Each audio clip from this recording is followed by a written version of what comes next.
Hi all, నమస్తే. ముందుగా క్షీరాబ్ది ద్వాదశి శుభాకాంక్షలు. మా ఇంట్లో జరిగిన క్షీరాబ్ది ద్వాదశిని చూసేయండి. అసలు క్షీరాబ్ది ద్వాదశిని ఎందుకు జరుపుకుంటారో మీకు తెలుసా? పూర్వం పాండవులు వనవాసం చేస్తుండగా వ్యాస మహర్షి కనబడతారు. అప్పుడు పాండవులు వ్యాస మహర్షికి అర్ఘ్యపాదాలను చేస్తారు. ఆ తర్వాత ధర్మరాజు వ్యాస మహర్షిని కొన్ని కుశల ప్రశ్నలు అడుగుతారు. ఆ కుశల ప్రశ్నలో ఇది ముఖ్యమైనది. ఏమిటి అంటే, ధర్మరాజు వ్యాస మహర్షిని ఇలా అడుగుతారు: అసలు మానవులు ఎల్లప్పుడూ సుఖ సంతోషాలతో ఉండి వారు కోరిన కోరికలు తీరాలి అంటే ఏం చెయ్యాలి అని ధర్మరాజు వ్యాస మహర్షిని అడగగా వ్యాస మహర్షి ఇలా బదిలిస్తారు: మానవులు అలా ఉండాలంటే దానికి 2 కారణాలు ఉన్నాయి.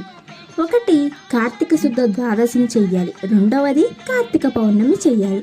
మనం వీడియోలో కార్తీక శుద్ధ ద్వాదశి గురించి మాట్లాడుకుంటున్నాం కాబట్టి ద్వాదశి కథను చెబుతాను, తెలుసుకోండి. శ్రీ మహావిష్ణువు ఆషాఢ శుద్ధ ఏకాదశి నుండి 4 మాసాలు తరువాత అంటే కార్తీక శుద్ధ ద్వాదశి నాడు పాలసముద్రంలోని శేషపాన్పుపై యోగ నిద్రలో నుండి మేల్కొంటారు. ఆ 4 నెలలోనే చాతుర్మాస వ్రతాలుగా పేరు పొందాయి.